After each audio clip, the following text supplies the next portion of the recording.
Hello friends, आज की video में हम आपके लिए लाए हैं इंट्रोडक्शन ऑफ त्रिकोणोमेट्री। त्रिकोणोमेट्री में हमको क्या पढ़ना है?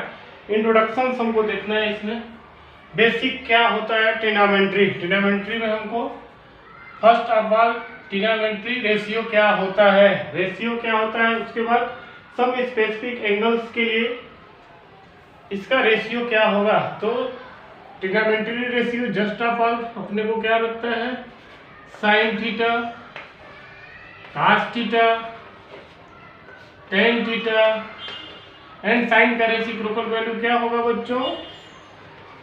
साइन का cosec theta, cos sec theta and tan cot theta. तो साइन थीटा क्या होगा, कॉस थीटा क्या होगा, टेन थीटा एक रेशियो होता है। इसको हम कैसे निकालते हैं? तो फर्स्ट ऑफ ऑल इसको हमको क्या बनाना पड़ता है? मान लीजिए आपका एक ट्रायंगल है, ट्रायंगल में एक 90 डिग्री का एंगल है, 90 डिग्री का एंगल मान लीजिए। तो बाई पाइथागोरस थ्योरम इसमें लगा देंगे ए बी सी, एक आपका ट्रायंगल्स हो गया। तो ट्रायंगल्स में 90 डिग्री रहेगा तभी हम ट्रिग्नोमेट्रिक रेशियो काम करेंगे यहाँ पे। तो बाई पाइथागोरस थ्योरम क्या होता है? मान लीजिए बेस है और ये क्या है, हाइट है, और ये बच्चों क्या है, हाइपोटेन्यूज हो गया, राइट एंगल ट्रायंगल्स में ये बेस हो गया, ये हाइट हो गया, ये हाइपोटेन्यूज। तो बाय पाइथागोरस थ्योरम क्या होता है? बेस का square equal two plus height का स्क्वायर, बेस का स्क्वायर प्लस हाइट का स्क्वायर इक्वल टू क्या होता है? हाइपोटेन्यूज का स्क्वायर, हाइपोटेन्यूज का स्क्वायर। तो ये फार्मूला आपको जनरली याद रहना चाहिए। किसका फार्मूला है ये? पाइथागोरस का। तो बाई पाइथागोरस थ्योरम क्या होता है? बेस का स्क्वायर प्लस हाइट का स्क्वायर इक्वल टू हाइपोटेन्यूज का स्क्वायर। तो इसके हिसाब से पहले हम जो देखते हैं साइन थीटा क्या होता है, अपने को जस्ट ऑफ ऑल पहले निकाल देते हैं, बाद में फार्मूला चेक करते हैं। तो साइन थीटा मान लीजिए हमने यहाँ पे ले लिया साइन थीटा, थीटा ले लिया। तो साइन थीटा क्या होगा? इसका अपोजिट आर्म्स, ये एंगल्स का अपोजिट, ये मान लीजिए बना किससे? ये आर्म्स और ये आर्म्स से। तो इसका अपोजिट आर्म्स क्या हो गया? BC। तो sine theta equal to opposite arms divide by hypotenuse, hypotenuse AC हो गया। इजी है। साइन थीटा क्या हो गया? इसका opposite arms divide by hypotenuse. Cos theta क्या होगा बच्चों? Cos theta equal to adjacent arms means base, तो base AB। Cos theta equal to adjacent arms divide by hypotenuse. यहाँ पे देख रहे हैं दोनों में क्या है? Divide by hypotenuse, divide by hypotenuse. तो याद रखना दीजिए साइन थीटा में क्या होगा? Opposite arms divide by hypotenuse. Cos theta में adjacent arms divide by hypotenuse. Tan theta क्या होता है बच्चों? तो टेन थीटा को हम जनरली क्या लिख सकते हैं? Tan theta equal to sine theta upon cos theta. Tan theta क्या होता है? Sine theta upon cos theta. तो ये जब वैल्यू को ऊपर नीचे करके डिवाइड करेंगे तो क्या होगा जनरली? BC upon AC। इसको डिवाइड करेंगे तो इधर क्या हो जाएगा? रेसिप्रोकल हो जाएगा, AC ऊपर चला जाएगा और AB नीचे। तो ये इससे कट गया, तो अपने को क्या मिला? BC upon AB। तो बच्चों इसे आप देख सकते हैं रेशियो अपने को तीनों को मिल गया। साइन थीटा इक्वल टू क्या मिला? BC upon AC, cos theta equal to ये। पर याद रखना है कैसे आपको? ये BC AC कभी भी चेंज हो सकता है वैल्यू। इसके लिए आपको साइन थीटा याद रखने के लिए, तो साइन थीटा जहाँ पे थीटा रहेगा उसका opposite arms divide by hypotenuse लिखेंगे। साइन थीटा क्या लिखेंगे? उसका opposite arms divide by hypotenuse. Cos theta क्या लिखेंगे? इसका adjacent arms divide by hypotenuse. Tan theta equal to क्या हो गया? तो टेन थीटा देख रहे हैं आप, BC हो गया divide by AB means tan theta equal to height upon base हो गया। अब कोसेक क्या होता है? कोसेक होता है साइन का रेसिप्रोकल वैल्यू। कोसेक क्या होता है? साइन का reciprocal means cosec theta equal to 1 upon sine theta. इसको क्या लिख सकते हैं? Cosec theta equal to 1 upon sine theta. 1 upon sine theta जब लिखेंगे आप तो ये वैल्यू क्या हो जाएगा? उल्टा हो जाएगा मींस कोसेक थीटा क्या होगा? साइन थीटा का उल्टा। तो AC/BC। ऐसे ही सेक थीटा जब लिखेंगे तो सेक थीटा क्या होता है, कास थीटा का उल्टा, तो AC/AB। काट थीटा क्या होता है, तो टेन का उल्टा, तो AB/BC। ओके बच्चों, ये जनरल हो गया अपना ट्रिग्नोमेट्री में जो रेशियो दिया हुआ है। ट्रिग्नोमेट्री में जो रेशियो है ये अपने को 6 ही है जनरली आपके सिलेबस में, sine theta, cos theta, tan theta, cosec theta, sec theta, cot theta. तो ये निकाल लेंगे। इतना निकालने के बाद ये फार्मूला अब देख लीजिए, बेस का स्क्वायर प्लस हाइट का स्क्वायर इक्वल टू हाइपोटेन्यूज का स्क्वायर।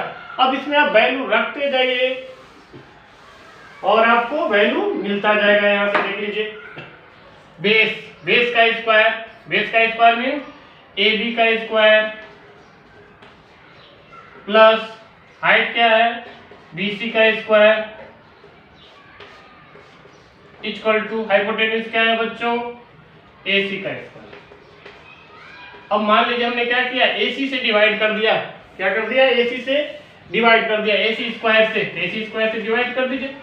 AC स्क्वायर, इसको भी AC स्क्वायर से डिवाइड कर दिया एंड इसको भी AC स्क्वायर से डिवाइड कर दिया। तो अपने को क्या मिला, AB/AC का स्क्वायर, AB/AC का स्क्वायर। यहाँ पे अपने को क्या मिला, BC/AC का स्क्वायर।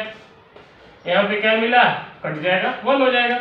अब AB/AC क्या है बच्चों, देख लीजिए यहाँ से, AB/AC क्या है, cos theta. AB/AC equal to cos theta. तो यहाँ पे हम लिख देंगे कास थीटा, स्क्वायर लिख दिया आपने।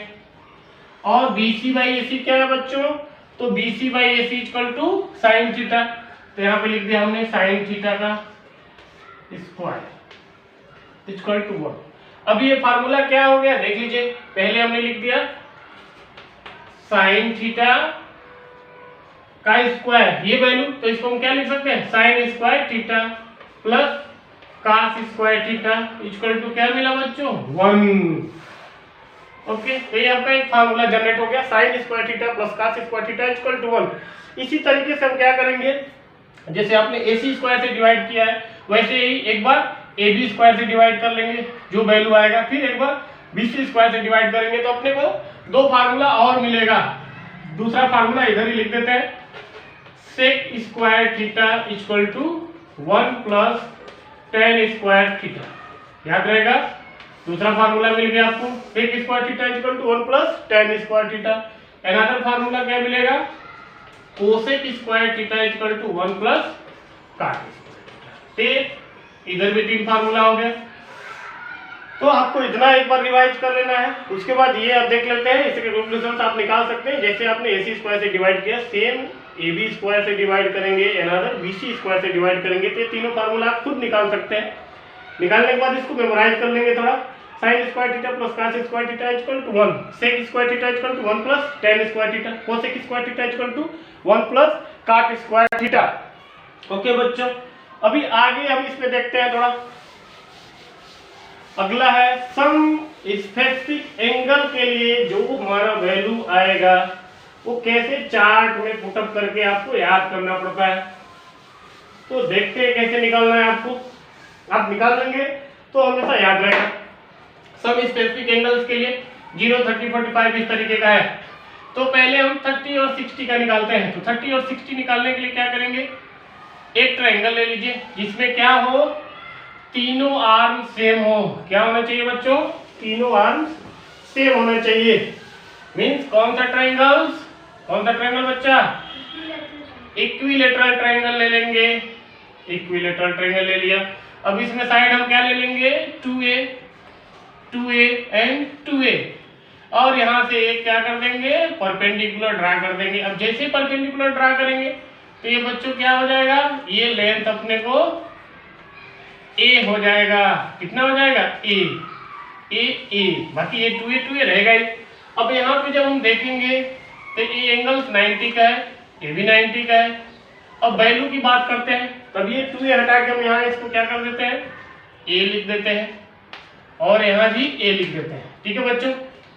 अब देखिए, अब ये एंगल कितने का है, 60 का, ए एंगल भी 60 का, बट ए एंगल 30 का और ये एंगल भी 30 का। इसका कुछ नेम लिख लीजिए, ए बी सी डी। मान लीजिए ट्रायंगल्स हम ए बी सी की बात करते हैं, इन ट्रायंगल्स ए बी सी।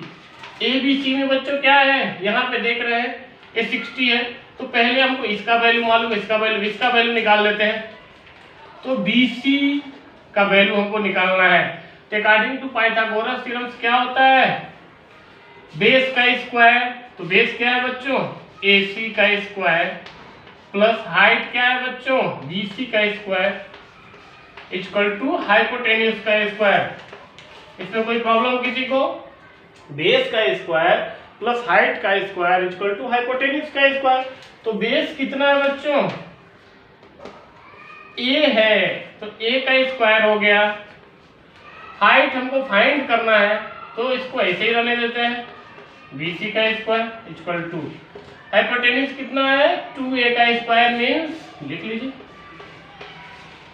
अब BC का स्क्वायर यही रहने दीजिए इक्वल टू 2a का square means 4a square, 2 means 2a into 2a कितना हो जाएगा बच्चों, 4a स्क्वायर। कोई डाउट। अब माइनस ये इधर हो गया a स्क्वायर, तो अब BC का स्क्वायर इक्वल टू क्या हो गया बच्चों, 3a स्क्वायर। तो BC इक्वल टू क्या होगा, तो ये बाहर आ जाएगा रूट से, a√3 हो जाएगा। किसी को कोई डाउट, BC का वैल्यू क्या हो जाएगा, a√3। तो ये अपना BC है, इसका वैल्यू कितना मिला बच्चों, a√3।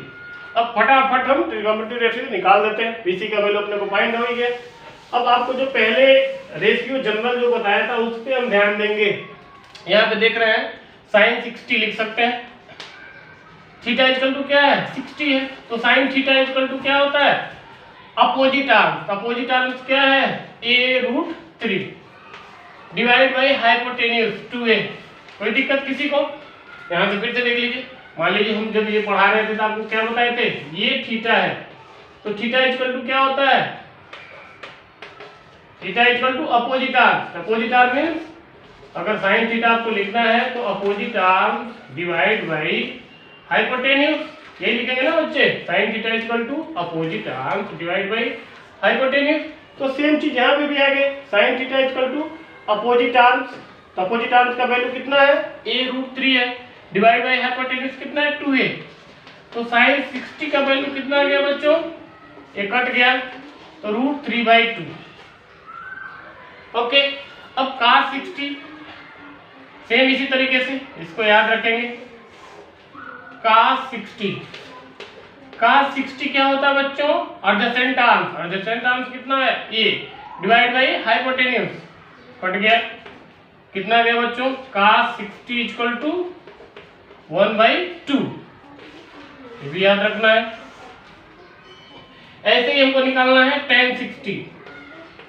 तो tan 60 इक्वल टू क्या होता है, साइन अपॉन cos। तो साइन अपॉन cos, साइन का वैल्यू ये हो गया, cos का वैल्यू ये हो गया। अब इसको जब बच्चों सॉल्व करेंगे तो √3/2, और ये क्या हो जाता है, रेसिप्रोकल हो जाता है, ये 2 से 2 कट गया, तो कितना आया, √3। तो tan 60 का वैल्यू अपने को कितना मिला बच्चों, √3। तो ये 3 फार्मूला हो गया इसके लिए। अब पूछता है अगर आपको कोसेक 60, तो कोसेक 60 क्या होता है, साइन 60 का रेसिप्रोकल। तो कोसेक 60 इक्वल टू 2/√3। कास का रेसिप्रोकल क्या होगा, सेक, या सेकेंड भी बोलते हैं इसको, कोसेंट भी बोलते हैं। तो सेकेंड क्या हो जाएगा इसका, 2। tan का उल्टा काट, तो काट 60 इक्वल टू 1/√3। तो ये वैल्यू आपको याद रहेगा बच्चों, यहाँ पे लिख सकते हैं आप, एक टेबल बना के इस तरीके से लिख सकते हैं, निकालते जाएंगे, लिखते जाएंगे, sine theta, cos theta and tan theta. अब फाइंड करते जाएंगे, एंगल यहाँ पे लिख लेंगे। 0 का वैल्यू आएगा तो लिखिएगा यहाँ पे 30 का लिखिएगा, यहाँ पे 45 का लिखिएगा, यहाँ पे 60 का लिखिएगा, यहाँ पे 90 का। तो जो वैल्यू आया उसको पुट कर देते हैं जस्ट। मान लीजिए हमको कितने का मिल गया, 60 का मिल गया, तो 60 में आगे लिख देते हैं साइन 60। बच्चों किसका वैल्यू है, साइन 60। तो साइन 60 का वैल्यू √3/2। cos 60 का वैल्यू कितना आया, 1/2। एंड tan 60 का वैल्यू कितना आया, √3। कोई डाउट किसी को? No doubt. अब आते हैं हम 30 पे। इसी ट्रायंगल से 30 का वैल्यू निकालते हैं। यहाँ पे देख रहे हैं एंगल कितने का है, 30 का। तो sin 30 equal to opposite arm, sin 30 equal to इसके अपोजिट आर्म, तो a बाई हाइपोटेन्यूज 2a कट गया। तो sin 30 इक्वल टू कितना आ गया बच्चों, a/2। sin 30 इक्वल टू 1/2 आ गया। ऐसे ही cos 30, तो cos 30 इक्वल टू क्या होगा बच्चों, एडजेसेंट आर्म, तो एडजेसेंट आर्म कितना है, a√3 divide by hypotenuse cut गया। तो cos 30, थीटा का वैल्यू मान लीजिए 30 है, cos 30 इक्वल टू कितना आ गया बच्चों, √3/2 निकाल सकते हैं ना ऐसे, cos 30 इक्वल टू √3/2। अब tan 30 का वैल्यू निकालना है, तो tan 30 इक्वल टू क्या होगा, sin upon cos, tan theta equal to sin theta upon cos theta, 1/2 और ये रेसिप्रोकल हो जाएगा 2/√3, ये कट गया। तो tan 30 इक्वल टू कितना आया बच्चों, 1/√3। यहाँ पे वैल्यू पुट कर देते हैं। sin 30 का वैल्यू कितना रख देंगे, 1/2, cos 30 का √3/2 एंड tan 30 का 1/√3। किसी को कुछ डाउट? अब ये वैल्यू देख लीजिए, जो वैल्यू ये 60 का हमने लिखा, ये जो cos 60 वो कितना है, sin 30 का, और जो sin 60 का वैल्यू है वो cos 30 का है। इस तरीके से आप याद कर सकते हैं। अब अगला एक ट्रायंगल बनाते हैं और उससे हम अदर वैल्यू निकालते हैं। 45 का देख लीजिए, 45 भी जस्ट लीजिए। 45 कब बनेगा बच्चों, मान लीजिए एक ट्रायंगल है इस तरीके का, तो 45 कब बनेगा, जब दो आर्म सेम होगा। दो आर्म सेम हो गया तो आपको क्या बना सकते हैं, आप 45 बना सकते हैं। वैसे मान लीजिए हमने ये दो आर्म सेम बना लिया, ये ए हो गया, ये ए हो गया, तो अब ये कितने का होगा, 45, और ये 45। अगर दो एंगल सेम है तभी तो दो आर्म सेम होगा।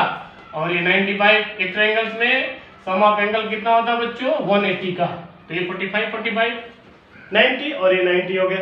अब ये 45 हो गया, तो सिंपल सी है, sin 45, पहले इसका वैल्यू निकाल लीजिए। इसका वैल्यू क्या होगा, तो बेस का स्क्वायर प्लस हाइट का स्क्वायर मींस AB का स्क्वायर, हाइपोटेन्यूज का स्क्वायर इक्वल टू बेस का स्क्वायर प्लस हाइट का स्क्वायर। तो AB का स्क्वायर इक्वल टू क्या हो रहा है बच्चों, यहाँ पे 2a²। तो AB इक्वल टू क्या होगा, a√2। तो इसका वैल्यू क्या हो जाएगा, a√2। किसी को कुछ डाउट? अब यहाँ पे sin थीटा हमने क्या बताया था, sin theta equal to opposite arms divide by hypotenuse, तो ये कट हो गया। तो sin 45 इक्वल टू अपने को क्या मिला, 1/√2। ऐसे ही cos 45 का वैल्यू जब निकालेंगे तो cos 45 equal to adjacent arms divide by hypotenuse, ये कट गया। तो cos 45 इक्वल टू क्या मिला, 1/√2। अब आंसर आता है tan 45, ये दो वैल्यू आप लिख लेंगे वहां पे। tan थीटा क्या होता है, sin theta upon cos theta, तो 1/√2 डिवाइड बाई 1/√2 करेंगे तो √2 ऊपर चला जाएगा, ये नीचे कट गया। कितना मिलेगा अपने को, tan 45 इक्वल टू कितना मिला बच्चों, 1। तो tan 45 का वैल्यू 1 चार्ट में पुट अप कर देंगे। sin 45 का वैल्यू कितना मिला, 1/√2, cos 45 का 1/√2 एंड tan 45 का 1 मिला। ठीक है, अब ये अनदर राइट एंगल ट्रायंगल्स बनाते हैं और थोड़ा इमेजिन करते हैं 0 और 90 कौन सी केस में बनेगा। तो मान लीजिए हमने एक ट्रायंगल्स बनाया, तो क्या पॉसिबिलिटी हो सकता है, ये मान लीजिए 90 का है, ABC एक ट्रायंगल है। अगर ये एंगल्स को हम 0 कर दें, क्या करते हैं बच्चों, ये एंगल्स को 0, जब 0 करेंगे तो ए आर्म्स किस पे आ जाएगा, BC के ऊपर ही आ जाएगा। ए आर्म्स कहाँ आ जाएगा, मान लीजिए ऐसे 0 करने पे क्या आ जाएगा, ये BC के बराबर हो जाएगा। ठीक है, तो sin थीटा के केस में क्या होगा, अगर 0 कर लिया आपने तो sin 0, तो sin 0 जो क्या होता है, अपोजिट आर्म, तो अपोजिट आर्म इसमें कहाँ आ जाएगा, थीटा जब 0 हो जाएगा ये इसी पे आ जाएगा, जो बेस है उसी पे हाइपोटेन्यूज आ जाएगा। तो अपने को हाइट कहाँ मिलेगा, नहीं मिलेगा, means sine theta equal to opposite arms गायब हो जाएगा, तो ये जीरो हो जाएगा, अपोजिट आर्म्स ही क्या हो जाएगा, जीरो। और डिवाइड बाई हाइपोटेन्यूज करेंगे तो हाइपोटेन्यूज जो भी है पर ये वैल्यू अपने को क्या मिल गया, पहले ही जीरो हो गया, तो इसके लिए sine zero equal to zero. अब कास थीटा के केस में कोशिश कर रहे हैं यहाँ पे, कास जीरो कब होगा, जब ये बी उठ के कहां आ जाए, ये मान लीजिए कास थीटा इक्वल टू क्या होता है, adjacent arms divide by hypotenuse. तो ये जीरो एंगल जब आप बना रहे हैं तो हाइपोटेन्यूज भी कहां हो गया, वो भी गायब। जब ये जीरो बनेगा तो ये सीधे कहां आ जाएगा, इसी के ऊपर आ जाएगा ना। तो अपना जो कास जीरो इक्वल टू क्या होगा, ये अपना हो गया adjacent arms divide by hypotenuse. तो दोनों आर्म्स कहां पे आ जा रहे हैं, ये बीसी के ऊपर भी क्या आ जाएगा, ए बी भी आ जाएगा, ए बी का भी कहां आ जाएगा, इधर ही आ जाएगा, दोनों आर्म्स एक ही ऊपर आ जाएंगे। तो कास थीटा के केस में क्या होता है, adjacent arms divide by hypotenuse, तो दोनों एक ही बराबर होंगे यहाँ पे, एडजेसेंट आर्म्स ए बी और ये देख रहे हैं दोनों बराबर हो जाएंगे, मींस BC इक्वल टू क्या होगा, AB होगा। कास थीटा के केस में BC इक्वल टू क्या होगा, AB होगा। दोनों आर्म्स एक ही ऊपर आएंगे तभी तो 0 डिग्री का एंगल बनेगा। इसके लिए दोनों इक्वल है तो कट जाएगा, तो कास जीरो इक्वल टू क्या हो जाता है हमारा, इसके लिए 1, कास जीरो इक्वल टू 1 हो जाता है। अब tan जीरो का वैल्यू निकालना है, तो tan जीरो इक्वल टू क्या होता है बच्चों, साइन अपॉन कास, तो 0 अपॉन 1। जीरो बहुत छोटा अमाउंट है, जीरो क्या है, ये लिटिल बहुत छोटा अमाउंट जिसकी हम कल्पना भी नहीं कर सकते हैं, और ये क्या है, बहुत बड़ा अमाउंट। तो कितने टाइम्स डिवाइड होगा, अनडिफाइंड मींस इनफाइनाइट लिख सकते हैं, ठीक है। जीरो अमाउंट है, सॉरी ये अमाउंट जीरो है और ये 1 है, बहुत छोटा अमाउंट है, हमको किससे डिवाइड करना है, 1 से डिवाइड करना है। ये डिवाइड नहीं होगा, इसके लिए क्या बोल सकते हैं, इसको जीरो ही बोल सकते हैं, ठीक है। अब अदर ट्रिग्नोमेट्री पूछता है साइन का उल्टा कोसेक, तो cosec zero equal to 0 upon 1 means zero ही रहेगा, डिवाइड ही नहीं होगा आपका। जैसे मान लीजिए आपको डिवाइड करना है, ये छोटा अमाउंट क्या है, 1 है, और ये क्या है, बड़ा अमाउंट और बहुत बड़ा अमाउंट, तो बहुत छोटा वैल्यू आएगा, ठीक है। तो जीरो से बराबर ही आएगा, तो इसका ये ट्रिग्नोमेट्री रेशियो यहाँ पे लिखिए, sine zero equal to 0, cos zero equal to 1 and tan zero equal to क्या हो जाएगा बच्चों, 0, ठीक है। अब आगे का रेशियो भर लेंगे, ऐसे ही मान लीजिए 90 है,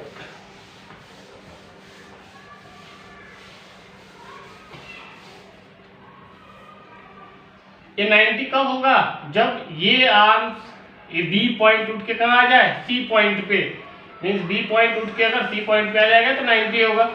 तो इस केस में हम साइन 90 के बारे में थोड़ा सोचते हैं, साइन 90 इक्वल टू ये बी पॉइंट यहाँ पे आ गया, ठीक है। तो sine 90 equal to opposite arm, तो AC और AB क्या हो जाएंगे, बराबर हो जाएंगे।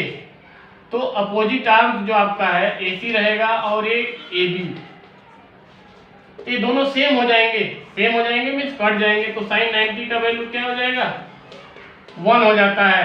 ऐसे ही कास 90 का जब वैल्यू निकालेंगे तो कास 90 कब होगा, ये दोनों पॉइंट यहाँ पे आ रहे हैं, तो कास 90 में एडजेसेंट आर्म्स ही गायब हो गया, और एडजेसेंट आर्म्स क्या हो गया, गायब हो जाएगा, 0 अपॉन समथिंग आएगा, 0 upon something mean adjacent arms divide by hypotenuse.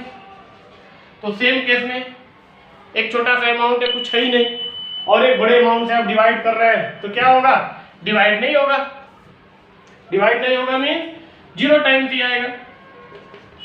ऐसे ही tan निकला है आपका, सॉरी tan 90, तो साइन अपॉन कास, तो 1 upon 0, tan 90 equal to 1 upon 0। ये A1 बहुत बड़ा अमाउंट है, 1 लाख है, 1 मीट्रिक टन, और ये बहुत छोटा अमाउंट है, तो कितनी बार, ये अनडिफाइंड होगा बच्चों, ये बहुत बड़ा अमाउंट है। 1 मीन्स कुछ भी हो सकता है, 1 kg हो सकता है या 1 लीटर पानी हो सकता है। 0 क्या है, मीन्स 1 बूथ से भी कम, 0 मीन्स जिसका हम कल्पना कर सकते हैं 1 बूथ के भी बराबर नहीं है। जैसे 1 बोरी शक्कर है, आप उसमें से 1-1 शक्कर निकाल रहे हो, तो क्या है, अनडिफाइंड है ना, इसका काउंटिंग नहीं हो पाएगा। ये तो 0 है, 0 मीन्स कितना हो सकता है, 0 मतलब ये भी 0 नहीं है, ये भी 0 के बराबर नहीं है। 0 मीन्स बहुत छोटा अमाउंट है। तो कितनी बार डिवाइड होगा बच्चों? तो अनडिफाइंड होगा, मीन्स बहुत बार, जिसकी हम काउंटिंग नहीं कर सकते। तो यहाँ पे वैल्यू पुट कर सकते हैं, sin 90 equal to 1, cos 90 equal to 0 and tan 90 equal to infinite. अब आगे का रेशियो आप यहाँ से लिख सकते हैं, sin का उल्टा कोसेक, cos का उल्टा सेक, tan का उल्टा cos। ओके, तो आपके सिलेबस में इतना चार्ट आपको याद अगर हो जाए तो ये चैप्टर आपके लिए क्या हो जाएगा? बहुत इजी हो जाएगा। तो आज की वीडियो में आपके लिए ये हमने चैप्टर कंप्लीट किया। अगर ये वीडियो पसंद आए तो आप सब्सक्राइब करना न भूलें। चलिए, ओके, बाय।